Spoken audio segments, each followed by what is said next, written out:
കേരളത്തിൽ ബുധനാഴ്ച വരെ ഒറ്റപ്പെട്ട ശക്തമായ മഴയ്ക്ക് സാധ്യത. കേന്ദ്ര കാലാവസ്ഥാ വകുപ്പാണ് ഇക്കാര്യം അറിയിച്ചത്.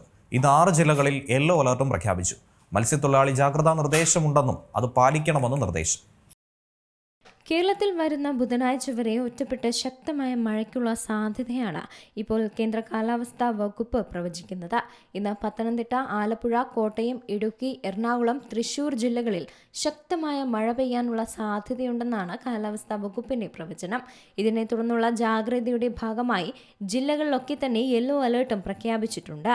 മഴയ്ക്കൊപ്പം ഇടിമിന്നലിനും മണിക്കൂറിൽ 40 മുതൽ 50 കിലോമീറ്റർ വരെ വേഗതയിൽ വീശിയേക്കാവുന്ന ശക്തമായ കാറ്റിനും സാധ്യതയുണ്ടെന്നും കേന്ദ്ര കാലാവസ്ഥാ വകുപ്പ് അറിയിച്ചിട്ടുണ്ട്. നാളെയും മഴയ്ക്ക് സാധ്യതയുണ്ട്.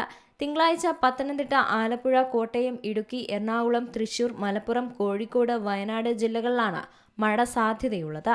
സമാനമായി ചൊവ്വാഴ്ച തിരുവനന്തപുരം, കൊല്ലം, ആലപ്പുഴ ജില്ലകളിലും ബുധനാഴ്ച തിരുവനന്തപുരം, കൊല്ലം, പത്തനംതിട്ട, ആലപ്പുഴ, കോട്ടയം, എറണാകുളം ജില്ലകളിലും ഒറ്റപ്പെട്ട സ്ഥലങ്ങളിൽ ശക്തമായ മഴയാണ് കാലാവസ്ഥാ വകുപ്പ് പ്രവചിക്കുന്നത്. നിലവിലെ സാഹചര്യത്തിൽ കാലവർഷം എപ്പോൾ എത്തുമെന്നതിൽ കൃത്യമായൊരു പ്രവചനം കാലാവസ്ഥാ വകുപ്പ് നടത്തിയിട്ടില്ല. അതിനിടെ അടുത്ത 3 മണിക്കൂറിൽ കേരളത്തിലെ തൃശൂർ പ്രത്യേകിച്ചും ഓറഞ്ച് അലേർട്ട് അടുത്ത 3 മണിക്കൂർ മാത്രമാണുള്ളത്. ജില്ലയിൽ ഒറ്റപ്പെട്ടയിടങ്ങളിൽ ഇടിമിന്നലോടുകൂടിയ ഇടത്തരം മഴയ്ക്കും മണിക്കൂറിൽ 40 മുതൽ 60 കിലോമീറ്റർ വരെ വേഗതയിൽ ശക്തമായ കാറ്റിനുമുള്ള സാധ്യതയുണ്ടെന്നാണ് കേന്ദ്ര കാലാവസ്ഥാ വകുപ്പ് അറിയിച്ചത്.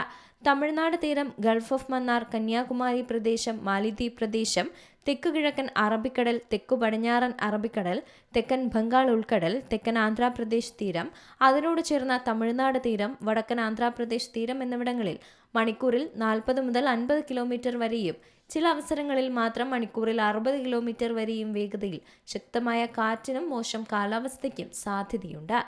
News desk G Malayalam news. ഏറ്റവും പുതിയ വാർത്തകളും വിശേഷങ്ങളും വിരൽത്തുമ്പിലറിയാൻ സി മലയാളം ന്യൂസ് എല്ലാ ഡിജിറ്റൽ പ്ലാറ്റ്ഫോമുകളിലും ലഭ്യം.